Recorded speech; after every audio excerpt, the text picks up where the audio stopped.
নমস্কার শ্রোতা বন্ধুরা, আমি স্বাগতা। এসো গল্প শোনাই চ্যানেলের আজকের গল্পের আসরে সবাইকে স্বাগত জানাই। আজ আমি আপনাদের পড়ে শোনাব মঞ্জিল সেনের লেখা একটি ভৌতিক গল্প, শীতের এক রাতে। গল্পটি শুনে যদি ভালো লাগে তাহলে অবশ্যই ভিডিওটিতে একটা লাইক করে দেবেন। আর যদি এখনও চ্যানেলটি সাবস্ক্রাইব না করে থাকেন তাহলে সাবস্ক্রাইব করে পাশের বেল বোতামটি প্রেস করে রাখবেন। এতে চ্যানেলে নতুন কোনো গল্প আপলোড হওয়া মাত্রই আপনাদের ডিভাইসে তার নোটিফিকেশন পৌঁছে যাবে। শুরু করছি আজকের ভৌতিক গল্প, শীতের এক রাতে। রচনায় মঞ্জিল সেন। সে আজ অনেক বছর আগেকার ঘটনা। আমার এক ডাক্তার বন্ধু সদ্য মেডিকেল কলেজ থেকে বেরিয়ে উত্তর বাংলার এক শহরে প্র্যাকটিস শুরু করেছে। তখনকার কথা। আমার ডাক্তার বন্ধুর মুখেই শুনেছিলাম সেই কাহিনী। নতুন জায়গায় নতুন পরিবেশে জমিয়ে বসতে অনেক পরিশ্রম করতে হয়, সময় লাগে। আমার বন্ধুটির উৎসাহ বা ধৈর্যের অভাব ছিল না। নতুন ডাক্তারের কাছে চট করে কোনো রোগী আসে না, পুরনো ডাক্তারদেরই সবার পছন্দ। তবে আমার বন্ধুটি শিশু চিকিৎসায় সসম্মানে পাশ করেছিল, সোনার মেডেল পেয়েছিল। সে বুদ্ধি করে তার নেমপ্লেটে নামের পাশে MBBS DCH কথাটা জুড়ে দিয়েছিল। ফলে 2-4 করে রোগী আসতে শুরু করেছিল। এভাবে কিছুদিন কাটবার পর এলো শীত, উত্তরবঙ্গের হাড় কাঁপানো শীত। সন্ধ্যের পর রাস্তা ফাঁকা, দরজা জানালা বন্ধ করে সবাই আশ্রয় নিয়েছে ঘরের ভেতর। নেহাত দায় না ঠেকলে কেউ আর পথে বেরোয় না। সেদিন রাত তখন প্রায় 10টা। মফস্বল শহরে ওটা কম রাত নয়। তার ওপর ঠান্ডার জন্য শীতকালে সবাই তাড়াতাড়ি কাজকর্ম সেরে শুয়ে পড়ে। ডাক্তার 9টার মধ্যে খাওয়া সেরে বিছানায় লেপের তলায় বেশ আয়েশ করে একটা মেডিকেল জার্নাল পড়ছিল। আমেরিকায় ফিলাডেলফিয়ায় একজন শল্য চিকিৎসক কেমন করে একটা দুরূহ অপারেশন করেছিলেন তার বিবরণ ছিল ওই জার্নালে। সেটা পড়তে পড়তে সে তন্ময় হয়ে গিয়েছিল। হঠাৎ বাইরের দরজায় ঘন ঘন কড়া নাড়ার শব্দে ডাক্তার চমকে উঠল। এই অসময়ে কে এলো? নিশ্চয় জরুরি কেস। আগেই বলেছি, আমার ডাক্তার বন্ধু ছিল খুব করিতকর্মা। জীবনে প্রতিষ্ঠিত হবার জন্য আলস্যকে সে কখনো প্রশ্রয় দিত না। তাড়াতাড়ি গায়ে একটা গরম চাদর জড়িয়ে সে সদর দরজা খুলল। তারপরই ভীষণ চমকে 2 পা পিছিয়ে এলো। দরজার ওপাশে দাঁড়িয়ে আছে একটি সুন্দরী অল্পবয়সী বউ। মাথার সিঁদুর জ্বলজ্বল করছে। বউটির মুখ কিন্তু উৎকণ্ঠায় আর দুশ্চিন্তায় ভীষণ ফ্যাকাশে দেখাচ্ছে। ডাক্তারবাবু, আমার মেয়ের খুব অসুখ। বউটি ব্যাকুল কণ্ঠে বলে উঠল। আপনি শিগগির চলুন। কোথায় আপনাদের বাড়ি? ডাক্তার জিজ্ঞেস করল। বেশি দূর নয়, আপনি আর দেরি করবেন না। বউটির গলা থেকে যেন কাকুতি ঝরে পড়ছে। ঠিক আছে, আপনি ভেতরে এসে বসুন, ডাক্তার বলল। আমি তৈরি হয়ে নিচ্ছি।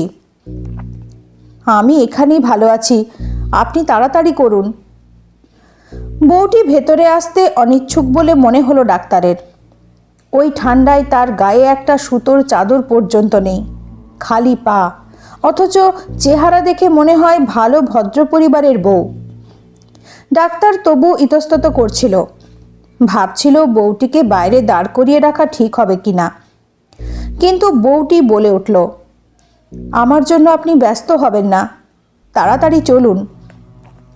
অগত্যা ডাক্তার ভেতরে গিয়ে গায়ে একটা গরম ওভারকোট চাপিয়ে বেরিয়ে এলো। হাতে ব্যাগ, তাতে কিছু দরকারি ওষুধপত্রও আছে। আপনাকে একটা চাদর দেব? ডাক্তার আমতা আমতা করে বলল। বললাম তো, আমার জন্য আপনাকে ব্যস্ত হতে হবে না, একটু অসহিষ্ণু কণ্ঠেই জবাব দিল বউটি। চলুন। দরজায় তালা লাগিয়ে ডাক্তার বেরিয়ে পড়ল। বউটি আগে আগে যাচ্ছে আর তার পেছনে ডাক্তার। বউটি খুব তাড়াতাড়ি হাঁটছে। রাস্তা নির্জন, অন্ধকার, গা ছমছম করে। বউটি এই রাতে একা ডাক্তারের খোঁজে বেরিয়েছে। বাড়িতে কি পুরুষ মানুষ নেই? এই ঠান্ডার রাতে এমন একা কেউ ছেড়ে দেয় ঘরের বউকে? ডাক্তারের খুব খারাপ লাগছিল। যা হোক, বেশ খানিকটা যাবার পর একটা বাড়ির সামনে এসে দাঁড়ালো বউটি। তারপর ডাক্তারকে লক্ষ্য করে বলল, সদর দরজা খোলা আছে, আপনি ভেতরে যান, আমি আসছি। সে গেটের পাশ দিয়ে অন্ধকারে কোথায় যেন গেল। বউটির কথাই ঠিক, সদর দরজা ভেজানো ছিল। ঠেলতেই খুলে গেল। প্রথমেই একটা ঘর, প্রায় অন্ধকার। তারপরের ঘরে আলো জ্বলছে। ডাক্তার এগিয়ে গেল। একটা খাটে বছর দেড়েকের একটি মেয়ে নিঝুমের মতো শুয়ে আছে।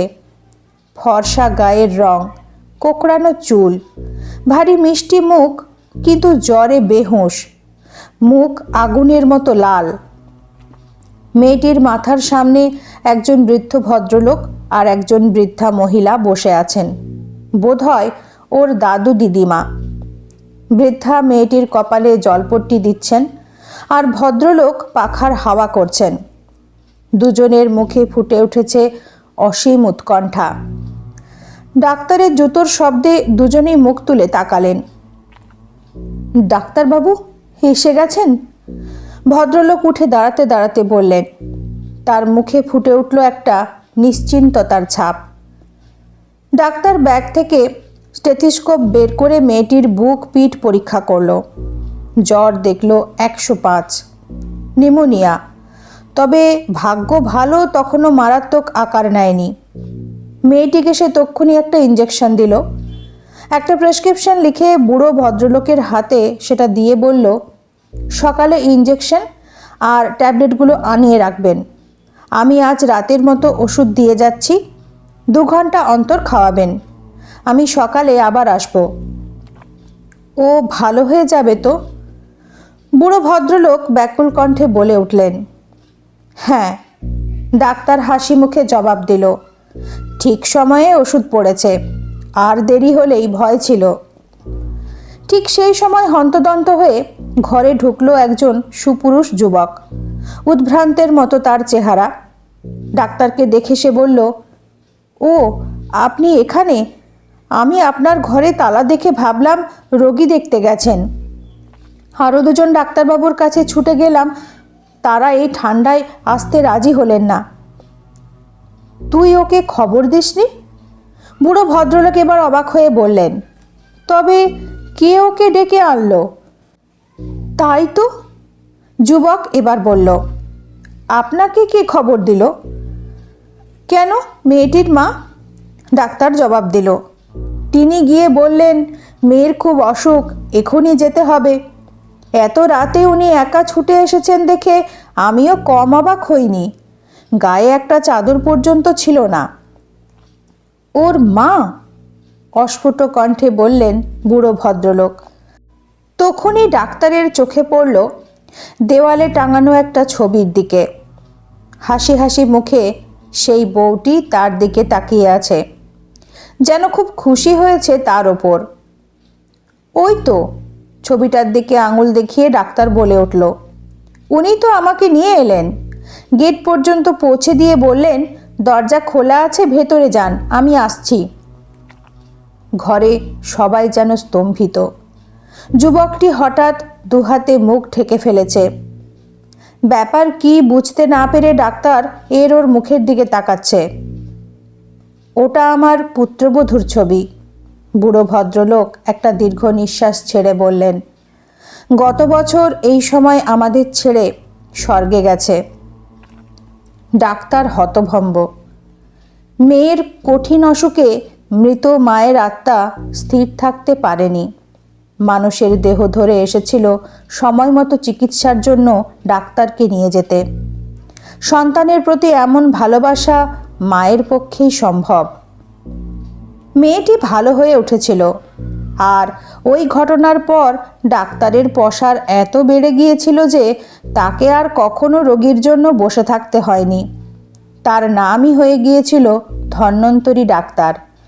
অথচ তার মূলে ছিল এক মৃত মায়ের স্নেহ আর উৎকণ্ঠা। অসুস্থ মেয়েকে বাঁচাবার জন্য অন্য জগৎ থেকে ছুটে আসতেও তার আটকায়নি। শেষ হলো মঞ্জিল সেনের লেখা ভৌতিক গল্প শীতের এক রাতে। আজ এই পর্যন্তই।